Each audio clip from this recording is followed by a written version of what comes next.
Hey, I'm back again to talk to you more about the Prismatic Spray II, this guy right here. It's a stereo bytebeat synthesizer that has visualizations, a bunch of different parameter controls, and I'm going to talk about some more of them today. This guy right here is a MIDI controller I make called the Phantasmal Force. You can set these little buttons here to do pretty much anything you want. Today I've set them to just play back a major scale starting at A3, and then this final button here is going to send some different CC messages, which we'll talk about in just a second. First thing I want to talk about is DETUNE. So you'll see this little green guy there and this green knob. So if we were to load up a patch and then hit play, or just turn a knob to start it droning along, here, let's try. So you can hear it's just kind of droning along. They're both the right and left engines are playing an identical algorithm, so it's a kind of a mono sound, and this is where DETUNE comes in handy. If I start to change the DETUNE parameter when I'm controlling both of them, it'll symmetrically increase and decrease the rate at which these are playing back, creating kind of a chorusy effect. You can see those little bars moving up and down. I can, of course, select just the right or just the left engine and kind of control one of them at a time if I want to. So DETUNE works really well if you're using a sound that is very similar between the right and the left. You will really pick up on those tonal differences when they're just slightly out of tune. Here it is without any DETUNE at all, and then once again, bringing it in. So next thing I'd like to talk about is the slowdown knob. So right here we have the dark blue knob, and you can see it represented here. It's at 100% now. I'm going to call up patch 11, and let's load that guy, and we'll just get it playing. So I've got kind of a percussive rhythmic sound going here, and if I slow it down, you'll see the percentage go down, and here we go. At 50%, it'll play back at roughly half speed, and then you can go all the way down and basically freeze time. And even that is playable from a MIDI keyboard or from the pitch knob.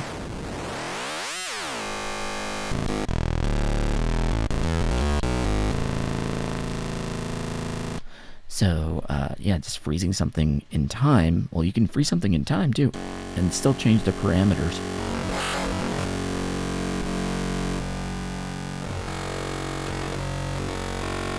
And get a lot of variations in tone that way. A lot of MIDI controllers out there, particularly keyboard controllers, will have a couple of wheels on the left side, and one of them's modulation and the other one's pitch bend. And so this guy, I've set this button here to send a pitch bend signal. So let's, so we've got kind of just a tone playing here. I'm going to turn on pitch bend, and you can see that this guy responds to pitch bend.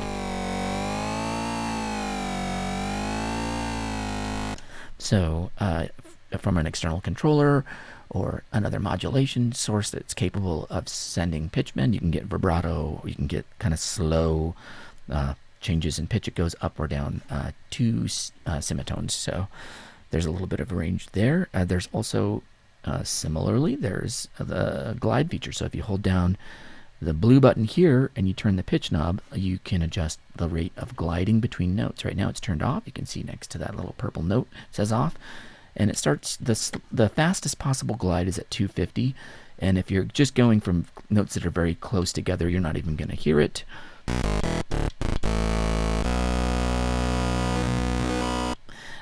But you can slow it down, and then let's go to, like, I don't know, 100. And if the notes are close enough or far enough away, you'll hear it.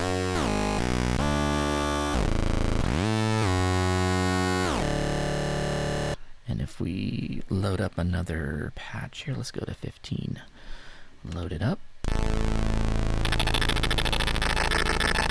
And then we can get some really slow, if we go all the way to 1, that's the very slowest glide. Let's go.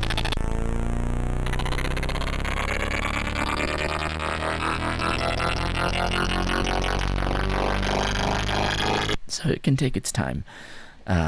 Next thing I want to talk about is the filter. I've mentioned it before, but it is an analog filter, but it's digitally controlled, so you can control it via MIDI. I'm going to load up patch 12 here, and we'll get it playing back. I'm going to open the filter up all the way.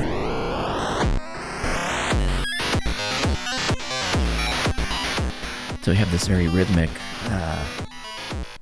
byte beat algorithm, and it's pretty easy to hear how the filter sounds by just messing with it.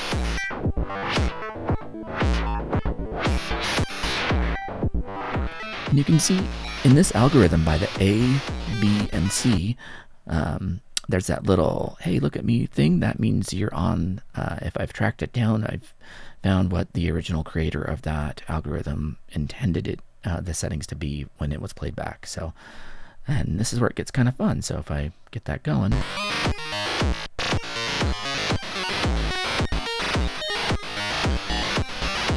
Go over to the right side.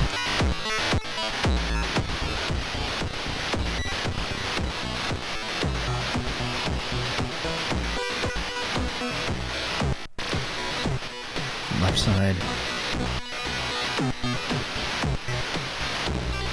Go back to the middle, and then just reset it.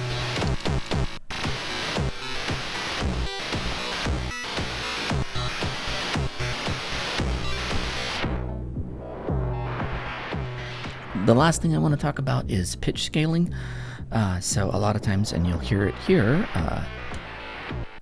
as you play back a byte beat equation, and if you're trying to lock it to pitches, you're going to increase and decrease the frequency. So I'm going to hold down shift, and I'm going to press the yellow button, and that means every time I've turned on a feature that every time I press this button, it's going to start it back at 0.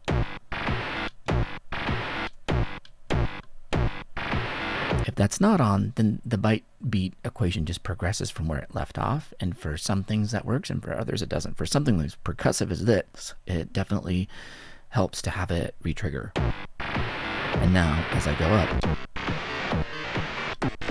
you can hear as the pitch gets higher,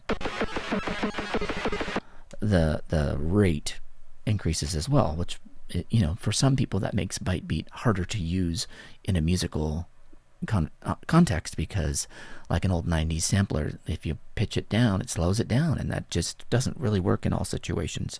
So I've put in pitch scaling. Let's load up pattern 10 here, and you can see how that works.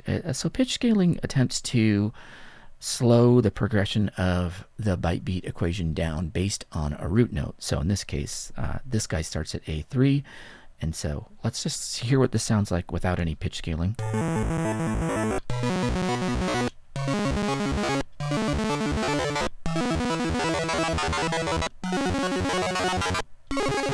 So you can hear the glitchiness of it, the kind of jumpy sound. As you get higher and higher up the range of notes, it speeds up. But if we lock this to A3, I'm going to hold down shift, turn the blue knob here, the dark blue knob, and I'm going to get to A3. So it still sounds the same. But now if I go to an octave, the progression of the byte beat is similar to it would have been at A3, even at A4.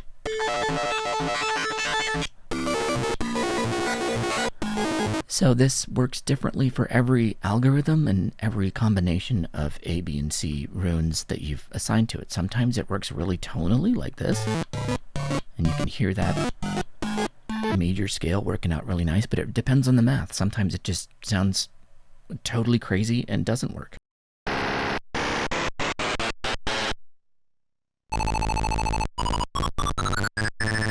It's about as close as I think I can achieve for scaling byte beat algorithms in real time as you're playing the instrument, and I think that's good enough for me, and I find it enjoyable.